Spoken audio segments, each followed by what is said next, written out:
안녕하세요. 안녕하세요. 네, 반갑습니다. 반갑습니다. 네, 잘 지내셨고요? 네, 잘 네, 지냈습니다. 별일 없으셨죠? 예, 너무 좋습니다. 네.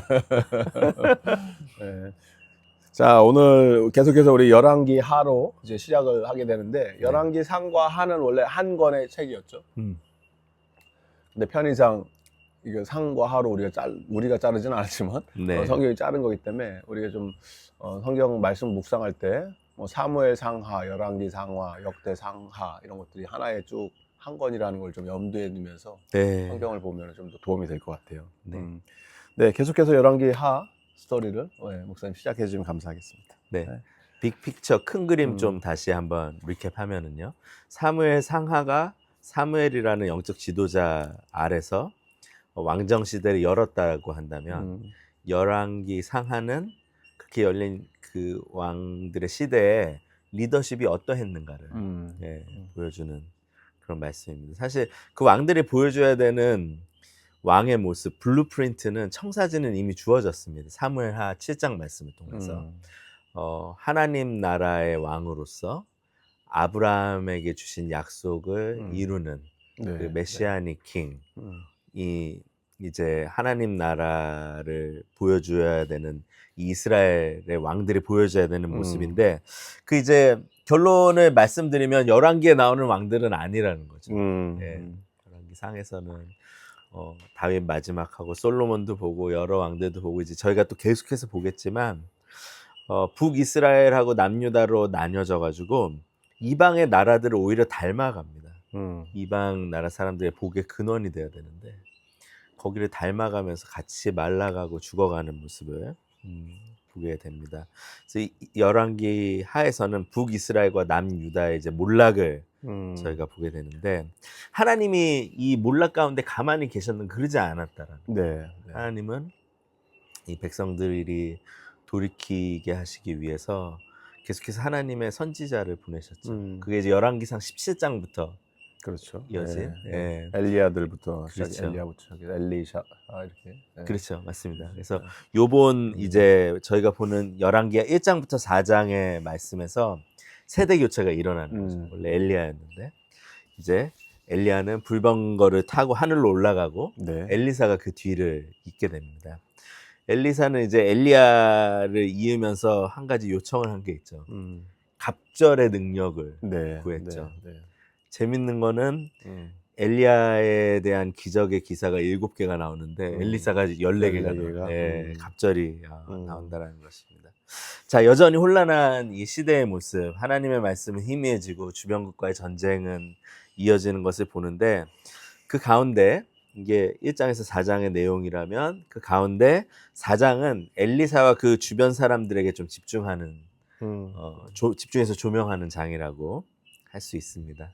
그래서 엘리사가 두 가지 베푼 기적이 중심에 있습니다. 4장에는. 네. 첫 번째 기적이 4장 1절부터 7절인데 엘리사의 제자였던 남편이 죽어서 홀로 된 여인이 엘리사를 찾아와서 자신의 기구한 처지를 호소합니다. 고대 시대에 이런 과부가 된다라는 것은 참 어려운 일이잖아요. 그럼요. 네. 그래서 이제 하니까 빛도 있었어요. 그래서 빛을 준 사람들이 빛을 못 갚는 여자한테 와서 두 아들을 노예로 데리고 가려고 한다는 사정을 얘기하는데 아들까지 없으면 그 여자는 이제 살아 있어도 죽는 거잖아요. 일할 수도 없어요. 생존이 불가능한 상태가 되는 거죠. 네. 그 여인에게 기름이 한 병이 있었습니다. 그게 다였어요. 또 전 재산이었는데 엘리사는 그 기름 한 병을 사용해서 기적을 베풉니다. 그게 네. 첫 번째 기적의 말씀인데 이웃 사람들한테 그릇을 빌려와라고 해가지고 그 빌려온 그릇에다가 기름을 계속 채우게 하는데 기름이 계속 나오는 거예요. 한 병에서 마치 그 오병이어 사건처럼. 근데 빌린 그릇이 다 찾아 더 이상 기름이 나오지 않았습니다. 좀 읽으면서 안타깝더라고요. 옆 동네까지 가서 있는 그릇 다 빌려오지. 너무 조금 빌려갖고 그렇죠. 또 떨어지는데. 네. 그래서 이 기름을 팔아서 빚을 갚고 두 아들과 생활할 수 있도록 이제 문제를 좀 해결해 줬습니다. 이제 첫 번째 기적의 스토리인데 여기서 좀 저희가 생각할 수 있는 거는 그 한 병 남은 기름이 이 여인의 삶을 생각해 보면 결핍의 상징이죠. 예, 그 한 병이 있어서 뭐 삶이 다 해결되는 게 아니잖아요. 이거밖에 안 남은 거고 이게 이제 내 삶에 비어 있음을 보여주는 상징과 같은 건데 하나님께서는 이 결핍을 상징하는 한 병의 기름을 사용하셨다는 이 기름병 하나를. 예. 저희도 좀 생각해 볼 필요 있는 것 네, 같아요. 네. 내 삶에 어쩌면 이 기름병과 같이 결핍을 상징하는 것들이 있을 수 있습니다. 나에게는 초라해 보이는 어떤 은사나 재능일 수도 있고, 그래요. 나에게 한계가 분명한 어떤 기회일 수도 있고, 어떤 상황일 수도 있고, 어떤 관계일 수도 있고, 근데 하나님은 이거를 사용하실 수 있다라는 거예요. 우리의 결핍이 하나님을 만나면 하나님께서는 그것마저도 사용하셔서 우리 삶을 역전시키실 수 있다. 네, 예. 네. 그래서 저희가 결핍이 느껴지게 하는 상황, 이런 어떤 것들, 이 기름 한 병과 같은 걸 만나면 하나님의 손길이 임하도록 기대하고 기도할 수 있어야 된다. 네, 네. 생각하게 됩니다. 예. 두 번째 엘리사 그 기적의 스토리는 엘리사한테 이 호의를 베푼 수넴 여인에게 일어난 기적의 이야기입니다. 이 수넴 여인은 엘리사에게 음식을 베풀고 머물 곳도 제공하고 그랬는데 엘리사가 이 여인에게 무엇이든지 구하라고 했는데 이 여인이 구할 게 하나도 없다고. 예. 그저 자기는 자신의 가정을 지키며 동네 사람들과 사는 것이 소망이다. 그러니까 굉장히 평범한 삶을 추구하는 욕심 없이 더 바랄 것이 없다라고 이렇게 얘기하는 착하고 귀한 대답인데요. 그런데 이 부부에게 자식이 없어서 마음고생이 심함을 엘리사의 사환 게하시가 알고 대신해서 청하자 엘리사는 아들이 생길 것을 예언하고 정말 기적과 같이 늙은 부부에게 아들을 낳게 해주십니다. 한 가지 저는 좀 보면서 이 딱 주목하게 된 거는 이 수넴 여인이 엘리사를 섬기는 자세인 것 같아요. 9절하고 10절 보시면 여인이 그의 남편에게 이르되 항상 우리를 지나가는 이 사람은 하나님의 거룩한 사람인 줄을 내가 아노니 청하건대 우리가 그를 위하여 작은 방을 담 위에 만들고 침상과 책자와 의자와 촛대를 두십시다. 그가 우리에게 이르면 거기에 머물리이다 하였더라. 그러니까 엘리야가 하나님 품으로 가고 나서 엘리사가 뒤를 잇고 엘리사가 굉장히 바빴거든요. 순회 전도하고 선지자 학교 세워놓고 후배들을 양성하고 있었는데 이걸 안 거예요. 그래서 지나갈 때마다 너무 힘들고 하니까 이 사람이 편안하게 있을 수 있는 거점을 하나 마련해 주자. 네. 약간 선교관 같은 거라고 할까요? 아, 참 귀하죠. 네, 그런 것들을 이제 준비를 했다라는 거죠. 이 여인은 상대방의 필요를 볼 수 있는 세심한 배려와 섬김의 자세를 보여줬다. 근데 저희가 솔로몬에서도 봤고 다른 왕들에게서도 보지만 이방의 우상 숭배를 하면서 가지게 되는 마음은 이용하는 마음입니다. 우리 죄의 마음의 중심에 있기도 하고요. 어떻게 하면 저 사람의 저거를 나를 위해서 이용할까? 저 사람의 저거를 나를 위해서 뺏을까? 근데 이 여인은 반대되는 일을 하고 있거든요. 이 여인은 저 사람한테 필요한 게 뭔가? 저 사람이 살아가는데 어떤 것들이 필요한가라는 것을 보게 되는 거죠. 하나님께서 이런 마음을 축복하시는 것을 엘리사가 이렇게 베푼 기적을 통해서 보게 됩니다.